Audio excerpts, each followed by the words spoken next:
In 2007, I decided to walk the walk, not only talk the talk, and pursue a dream of humanitarian service.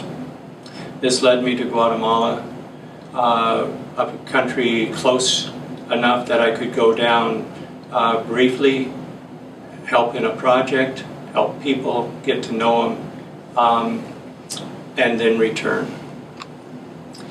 The area that I wandered to ended up being one of the most affected by the Civil War, an area neglected for years and years, an area of great injustices of land distribution, of malnutrition, of lack of clean water, lack of access to work. The relationships that we have built have affected me deeply. They've drawn us into a work. And as people have gathered around to help support a vision of entering into extreme poverty and making a sustainable, lasting difference, the ripple effect has grown bigger than my wildest dreams and is at the cusp of making another leap of service. Presently, we're working in 8 different villages. This year alone, through Rotary Gig Harbor, we brought water to 550 families in the village of Tzotzil. The village of Tzotzil is a hard luck case, surrounded by plantations, people without access to private land to farm, have no hope of being sustainable, of being able to provide for their families. While we were there, we looked at people without enough food. I have neighbors, when I talk to them, what do you have to eat? They have tortillas, they have chili peppers, and nothing else. I have people that are amazed when they see that I put 2 eggs in a frying pan and I'm going to eat both eggs by myself. It's into that level of need we brought a few garden seeds into the village, which blossomed into a program today of 150 gardens. 60–70% of those gardens are producing enough to make any gardener proud. They might be small, they might be in the midst of clay and on a steep hillside, but they're pride and joy for the women that tend them.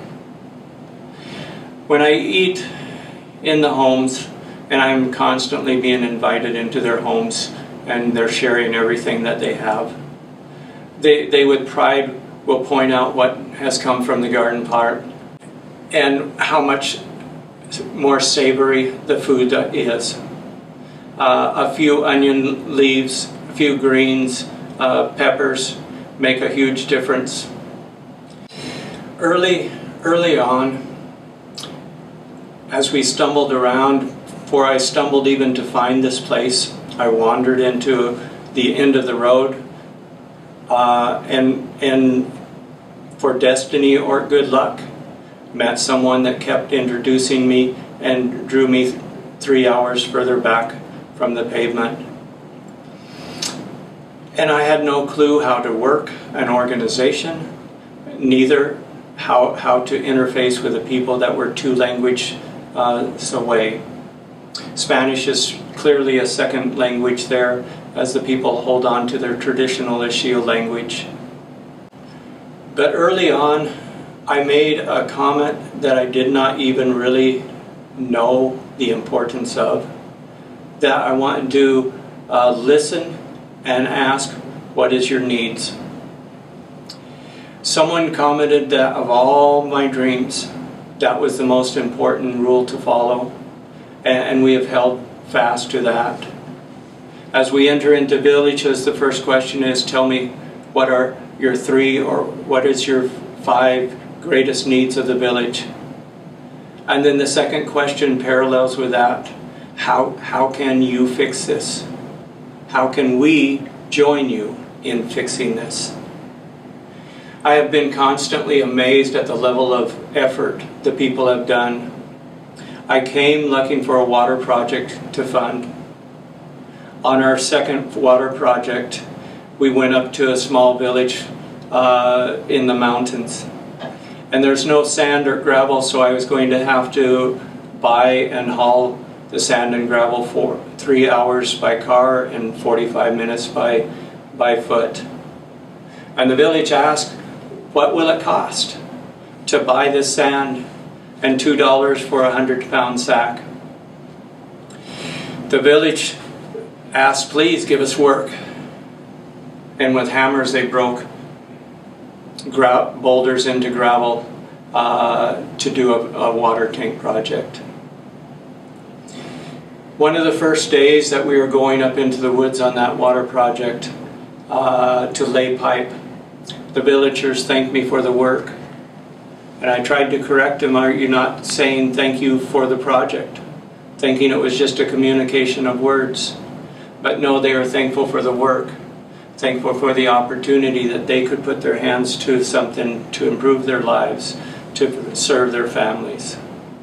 It would have been easy after the first year or the second year to walk away from this if the people had stayed in a lazy state or if the people had been dishonest. When the people would roll up their sleeves and gave more effort than the value of the money that I could bring down, I felt a responsibility to follow a creed that is very simple. Love your neighbor as yourself. Here are two of my neighbors coming over to visit early one morning. They look like twins. At times I thought they were, but they're sisters. Both are different.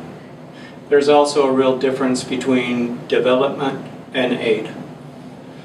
In the ripple effect, we push for development. We push for something that allows the people to use their personal resources and dignity to dig themselves out of a hole. For the last 2 years, we've seen a new opportunity in the ripple effect. How to create business models within our humanitarian work. Solar lights are not given away, but they are sold through a micro business. Seeds are not always free. There are seed stores available in 3 villages. Blankets, rather than giving away free, are sold at cost to revolve the funds around and around and around, to stretch dollars to their maximum potential.